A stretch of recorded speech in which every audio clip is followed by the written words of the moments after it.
Задоволство ми е што после 20 години од основањето на Клубот на пратенички во Собранието можам да констатирам дека по однос на родовото прашање, по однос на унапредувањето на статусот и положбата на жената во нашето општество, е направен голем исчекор и со ова ние ќе заокружиме една 20 годишна битка институционална на полето на родовото прашање.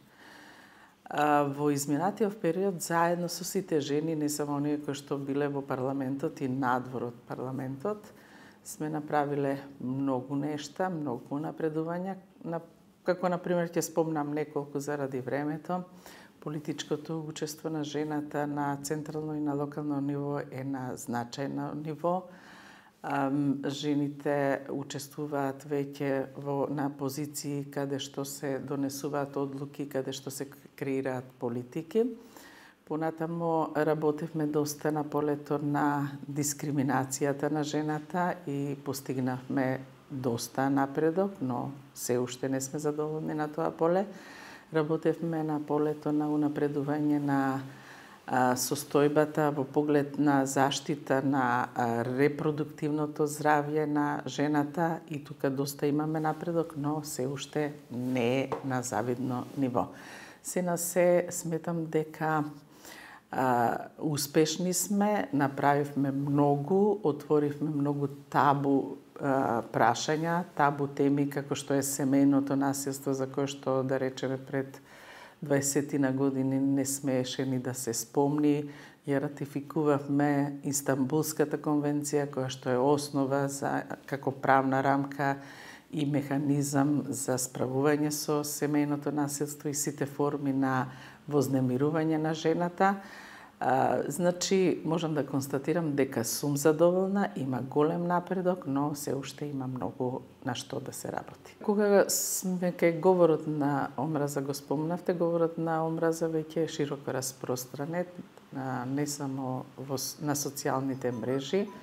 Сега напредокот на техниката, технологијата практично возможува секој да може за секого да изнеси навреди, омаловажување, дискредитација, дисквалификации, но уште пострашно е што се случува говор на омраза и на политичката сцена.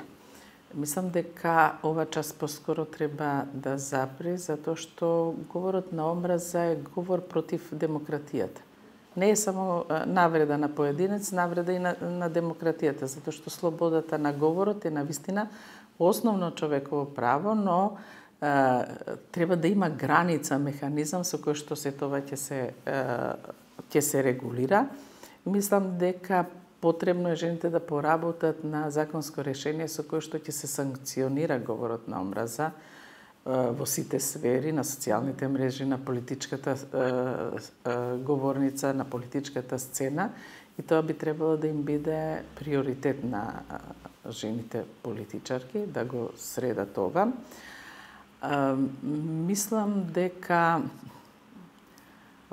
како во овие моменти, ова се моментално што се случува, потребна е поголема женска солидарност на жените од политичките партии, од политичките кампуси, да се издигнат во одредени моменти кога е нападната некоја жена со говор на омраза, да се издигнат над своите партиски идеолошки определби и да смогнат сили да осудуват такви настани, но не може тоа да го прават само жените, потребно е цело општество, институциите координирано да настапуваат, да функционираат, власта да изрази цврст став против говорот на омраза, медиумите исто така да дадат свој допринос околу намалување на говорот на омраза во јавните средства. Политичките партии внатре треба да си поработат на суштински на родовото прашање и говорот на омраза внатре, затоа што се деградира целото општество. Не само самиот говор на омраза е изречена дискредитација, дисквалификација, го руши нивото на комуникација во сите сфери. Мислам дека ова е сериозна штетна обштествена појава и треба да се позанимаваме од различни аспекти да можеме да го регулираме. Затоа што во ова време имаме сите алатки во раце и не значи дека можеме со тие алатки да правиме што сакаме.